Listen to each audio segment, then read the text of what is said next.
오늘의 말씀은 고린도전서 16장 1절에서 12절까지의 말씀입니다.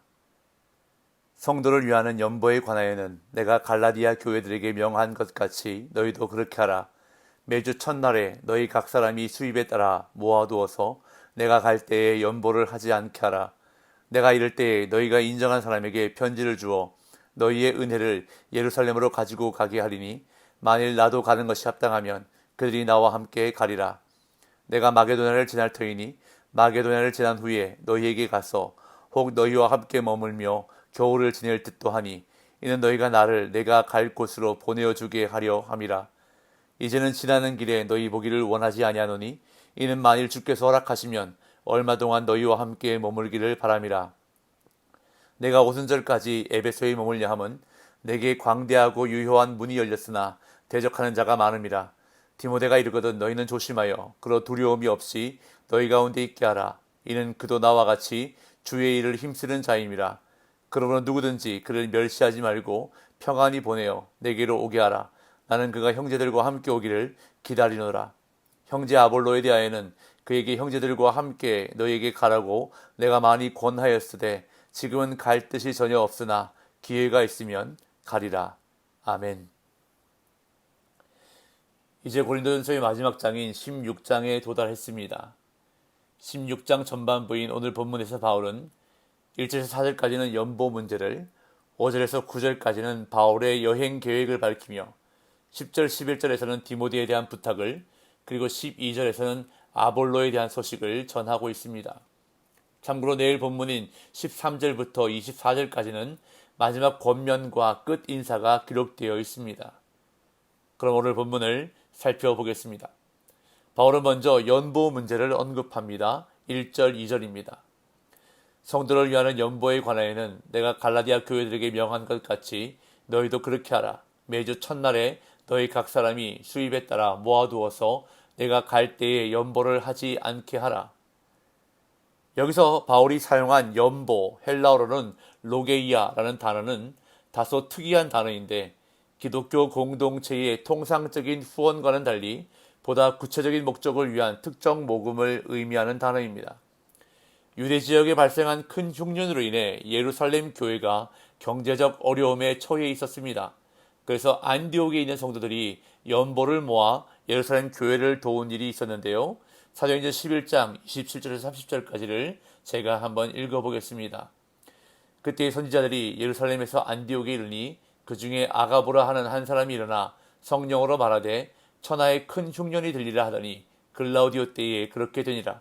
제자들이 각각 그 힘대로 유대에 사는 형제들에게 부조를 보내기로 작정하고 이를 실행하여 바나바와 사울의 손으로 장로들에게 보내니라.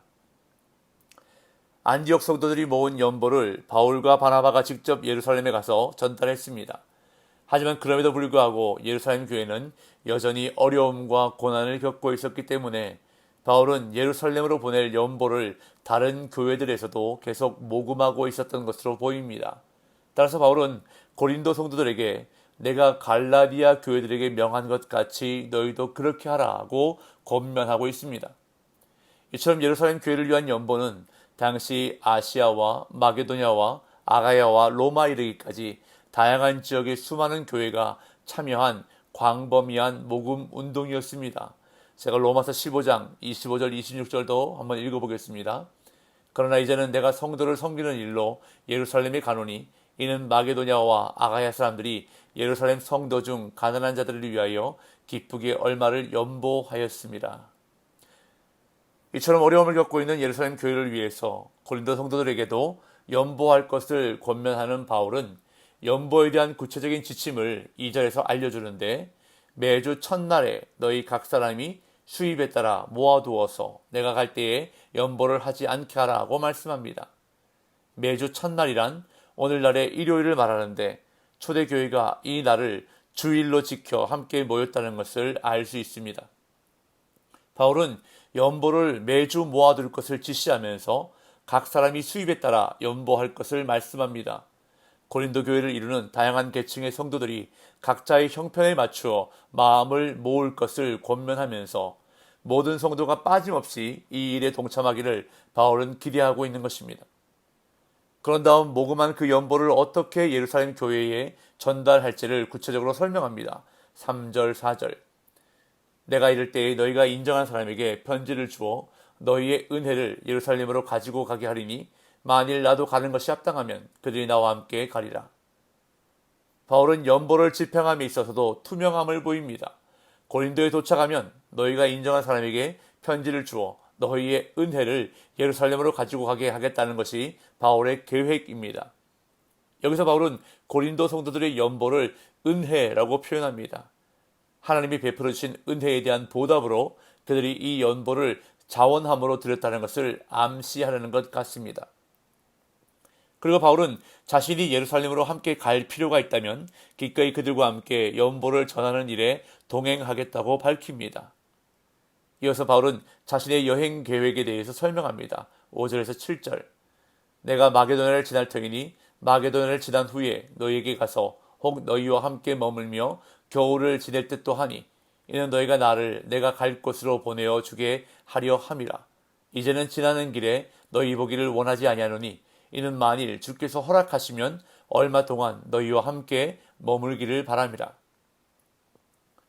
바울은 고린도 교회를 방문하고 싶은 마음을 표현합니다.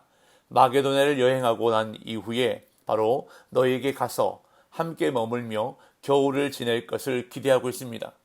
지나는 길에 잠시 방문하는 것이 아니라 고린도 성도들과 함께 머물면서 얼마 동안 교제하기를 원했던 것입니다.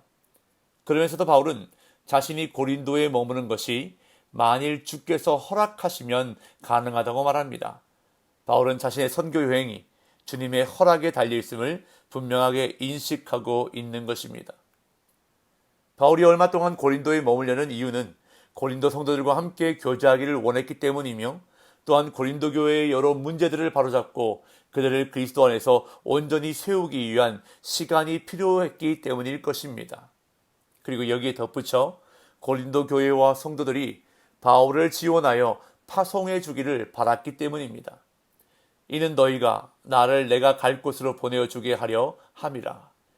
여기서 사용된 보내어 주다라는 단어는 사역자에게 음식, 돈, 여행의 동반자 등을 제공해 목적지에 안전하게 도착하도록 돕는다는 의미를 내포하는 전문적인 용어였던 것으로 보입니다. 이처럼 바울은 고린도 성도들이 자신의 선교 계획에 적극적으로 동참하고 지원해 주기를 기대했습니다. 그리고 현재는 에베소에 머물면서 사역하고 있는 상황을 말해 줍니다. 8절, 9절. 내가 오순절까지 에베소에 머물려 함은 내게 광대하고 유효한 문이 열렸으나 대적하는 자가 많음이라. 바울은 에베소에서 3년간 머물면서 사역했는데 이 편지, 즉 고린도전서는 3년이 끝나가던 시기에 써 보낸 것입니다. 바울은 오순절까지 에베소에 머물기를 원했습니다. 에베소에서 봄을 지내고 여름에 마게도냐로 여행한 다음 고린도에서 겨울을 보낼 계획을 가지고 있었던 것입니다. 바울은 자신에게 광대하고 유효한 문이 열렸다고 표현합니다. 이 말은 바울에게 에베소에서 전도할 기회가 생겼다는 뜻입니다. 따라서 바울은 오순절까지 에베소에 머물면서 이 기회를 잡기 위해 충분히 시간 갖기를 기대했습니다. 또한 에베소에는 바울을 대적하는 자들이 많아졌기 때문에 그는 위급한 사안을 처리하기 위해 에베소에 머물기를 원했던 것입니다. 그래서 바울은 디모데를 먼저 고린도에 보냈습니다. 10절, 11절. 디모데가 이르거든 너희는 조심하여 그로 두려움이 없이 너희 가운데 있게 하라. 이는 그도 나와 같이 주의 일을 힘쓰는 자임이라. 그러므로 누구든지 그를 멸시하지 말고 평안히 보내어 내게로 오게 하라. 나는 그가 형제들과 함께 오기를 기다리노라. 바울은 고린도의 상황을 듣고 디모데를 먼저 파송했습니다. 그래서 고린도 성도들에게 디모데가 두려움 없이 있게 하라고 당부하면서 또한 그를 멸시하지 말고 평안히 내게로 오게 하라고 당부합니다. 그리고 디모데를 나와 같이 주의 일을 힘쓰는 자라고 소개합니다. 비록 나이는 연소하지만 바울처럼 주의 일을 감당하는 사역자이기 때문에 조심해서 대하고 멸시하지 말라고 당부하는 것입니다. 이어 바울은 아볼로에 관해 설명합니다. 12절. 형제 아볼로에 대하여는 그에게 형제들과 함께 너에게 가라고 내가 많이 권하였으되 지금은 갈 뜻이 전혀 없으나 기회가 있으면 가리라. 아볼로에 대하여는 이라는 표현으로 볼 때 아마도 고린도 성도들이 아볼로에 대해 질문했던 것 같습니다. 고린도 교회가 당파를 나누어서 분쟁할 때 아볼로파가 있었던 것을 생각할 때 그들 가운데는 아볼로에 대해 감탄하는 마음을 가지고 있었고 그가 고린도를 다시 방문해 주기를 원했던 것 같습니다. 그래서 바울에게 요청했던 것으로 보입니다. 그러나 어떤 이유에서인지는 모르겠지만 아볼로는 바울의 권면을 받아들이지 않았습니다. 바울은 아볼로에게 고린도를 방문하라고 많이 권했지만 아볼로는 그 권면을 받아들이지 않고 방문할 뜻이 없음을 나타냈던 것 같습니다.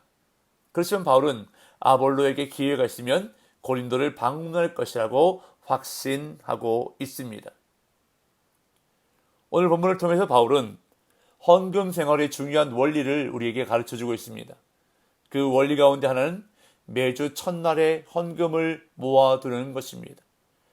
하나님께 드리는 헌금은 먼저 준비하는 것입니다. 즉흥적으로 하거나 쓰고 남은 것을 드리는 것이 아니라 미리 따로 떼어놓고 준비해서 드려야 하는 것입니다. 그리고 각 사람이 수입에 따라 해야 합니다. 즉 수입이 있다면 그 수입에 따라 헌금해야 할 의무가 있다는 것입니다. 그리고 마지막으로 바울은 헌금을 가리켜 은혜라고 표현합니다. 하나님이 내게 주신 은혜에 대한 감사의 표시가 바로 헌금이라는 것입니다. 하나님께 감사함으로 드릴 때 하나님은 더 큰 감사를 허락해 주실 줄로 믿습니다. 오늘도 그러한 은혜가 넘치는 복된 날 되시기를 예수님의 이름으로 축복합니다.